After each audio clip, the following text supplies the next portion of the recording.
रे घर का काम यूं ही क्या कम है कि तू नया झंझट पाल रही है। दादा, मुझे दूध के बिना खाना अच्छा नहीं लगता। बेटी, तू झूठ कब से बोलने लगी? कभी दूध हाथ से तो छूती नहीं। खाने को कौन कहे? सारा दूध हम लोगों के पेट में ठूस देती है। गांव में जहां देखो सबके मुंह से सुभागी की तारीफ।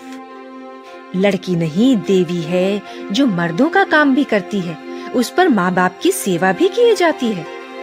सज्जन सिंह तो कहते यह उस जन्म की देवी है, मगर शायद महतो को यह सुख बहुत दिन तक भोगना न लिखा था। 7-8 दिन से महतो को जोर का ज्वर चढ़ा हुआ है। देह पर कपड़े का तार भी नहीं रहने देते। लक्ष्मी पास बैठी रो रही है। सुभागी पानी लिए खड़ी है। अभी एक क्षण पहले महतो ने पानी मांगा था, पर जब तक वह पानी लाए उनका जी डूब गया और हाथ पांव ठंडे हो गए। सुभागी उनकी यह दशा देखते ही रामू के घर गई और बोली, भैया भैया चलो देखो, आज दादा न जाने कैसे हुए जाते हैं। 7 दिन से ज्वर नहीं उतरा है। तो क्या मैं डॉक्टर हकीम हूँ कि देखने चलूं? जब तक अच्छे थे तब तक तो तुम उनके गले का हार बनी हुई थी। अब जब मरने लगे तो मुझे बुलाने आई हो। दादा को क्या हुआ है दीदी? हुआ क्या है, अभी कोई मरे थोड़ी जाते हैं। सुभागी ने फिर उससे कुछ न कहा, सीधे सज्जन सिंह के पास गई। उसके जाने के बाद रामू हंसकर स्त्री से बोला, तिरिया चरित इसी को कहते हैं। इसमें तिरिया चरित की कौन बात है? चले क्यों नहीं जाते? मैं नहीं जाने का।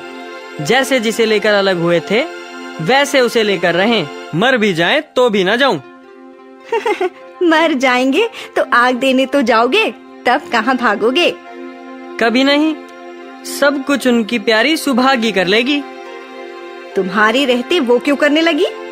जैसे मेरे रहते उसे लेकर अलग हुए, और कैसे? नहीं जी, ये अच्छी बात नहीं है। चलो देख आएं, कुछ भी हो बाप ही तो हैं।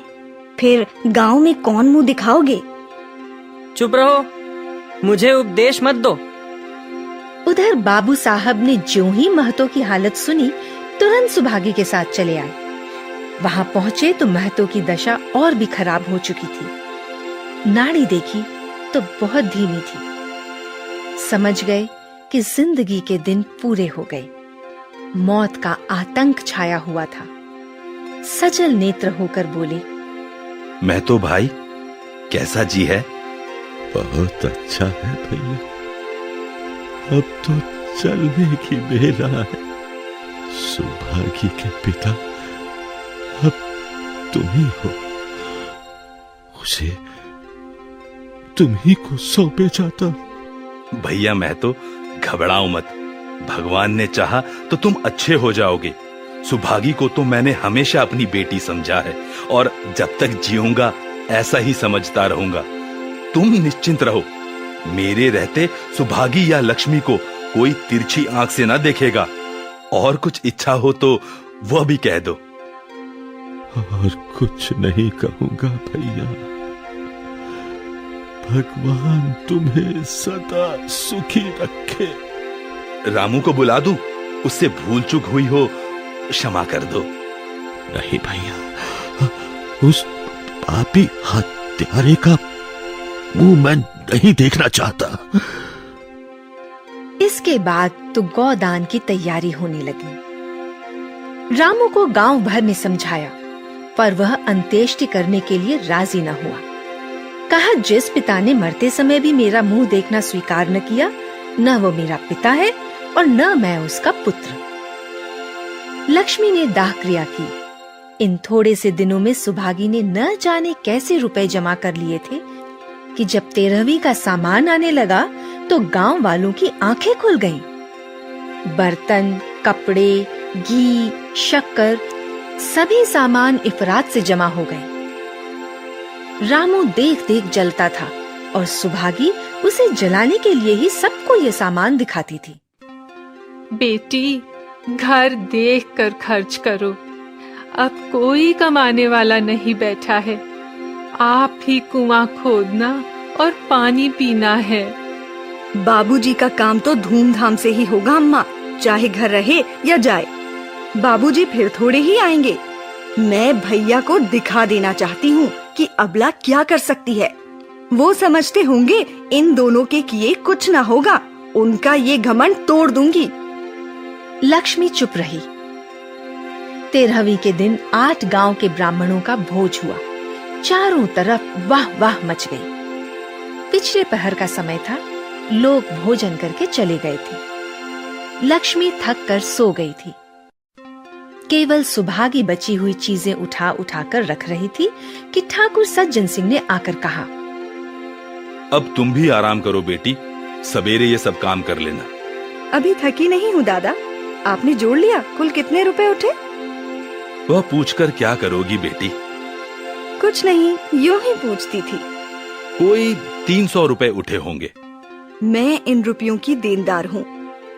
तुमसे तो मैं मांगता नहीं, मैं तो मेरे मित्र और भाई थे, उनके साथ कुछ मेरा भी तो धर्म है।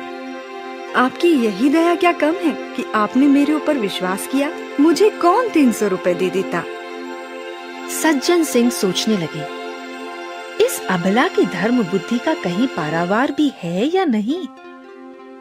लक्ष्मी उन स्त्रियों में थी जिनके लिए पति वियोग जीवन स्रोत का बंद हो जाना है। 50 वर्ष के चिर सहवास के बाद अब यह एकांत जीवन उसके लिए पहाड़ हो गया। उसे अब ज्ञात हुआ कि मेरी बुद्धि, मेरा बल, मेरी सुमति मानो मैं सबसे वंचित हो गई। उसने कितनी बार ईश्वर से विनती की थी कि मुझे स्वामी के सामने उठा लेना, मगर उसने यह विनती स्वीकार न की। मौत पर अपना काबू नहीं तो क्या जीवन पर भी काबू नहीं है? वह लक्ष्मी जो गांव में अपनी बुद्धि के लिए मशहूर थी, जो दूसरों को सीख दिया करती थी, अब बौड़ ही हो गई।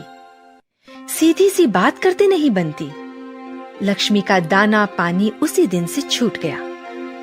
सुबागी के आग्रह पर चौके में जाती, मगर कौर कंठ के नीचे न उतरता। 50 वर्ष हुए, एक दिन भी ऐसा न हुआ कि पति के बिना खाए उसने खुद खाया हो। अब उस नियम को कैसे तोड़े? आखिर उसे खांसी आने लगी। दुर्बलता ने जल्दी ही खाट पर डाल दिया। सुभागी अब क्या करे? ठाकुर साहब के रुपए चुकाने के लिए दिलो जान से काम करने की जरूरत थी। यहाँ माँ बीमार पड़ गई। अगर बाहर जाए तो माँ अकेली रहती है। उसके पास बैठे तो बाहर का काम कौन करे? माँ की दशा देखकर सुभागी समझ गई कि इनका परवाना भी आ पहुंचा। महतो को भी तो यही ज्वर था। गांव में और किसे फुर्सत थी कि दौड़ धूप करता। सज्जन सिंह दोनों वक्त आते, लक्ष्मी को देखते, दवा पिलाते, सुभागी को समझाते और चले जाते, मगर लक्ष्मी की दशा बिगड़ती जाती थी। यहाँ तक कि 15वें दिन वह भी संसार से सिधार गई। अंतिम समय रामू आया और उसके पैर छूना चाहता था, पर लक्ष्मी ने उसे ऐसी झिड़की दी कि वह उसके समीप न जा सका। सुभागी को उसने आशीर्वाद दिया।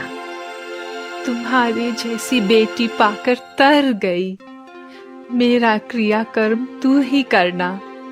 मेरी भगवान से यही अर्जी है कि उस जन्म में भी तुम मेरी कोख पवित्र करो। माता के देहांत के बाद सुभागी के जीवन का केवल एक लक्ष्य रह गया, सज्जन सिंह के रुपए चुकाना।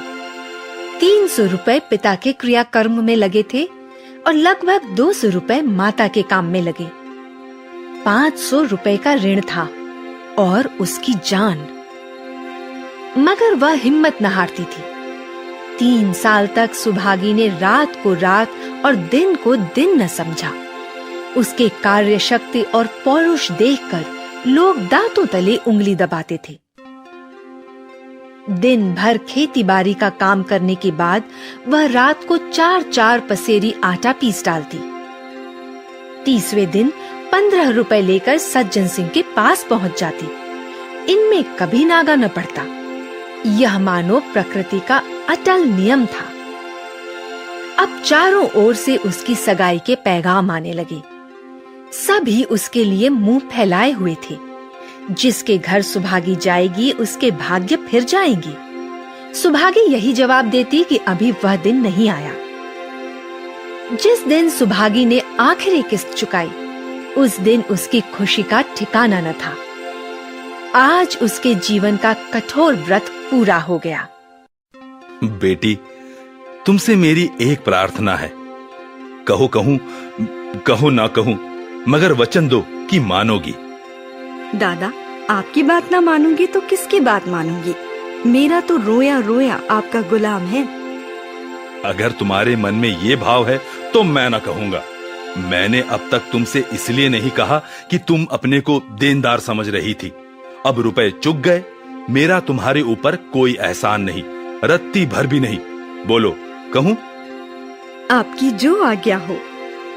देखो, इनकार न करना, नहीं तो मैं फिर तुम्हें अपना मुंह न दिखाऊंगा। क्या आज्ञा है? मेरी इच्छा है कि तुम मेरी बहू बनकर मेरे घर को पवित्र करो।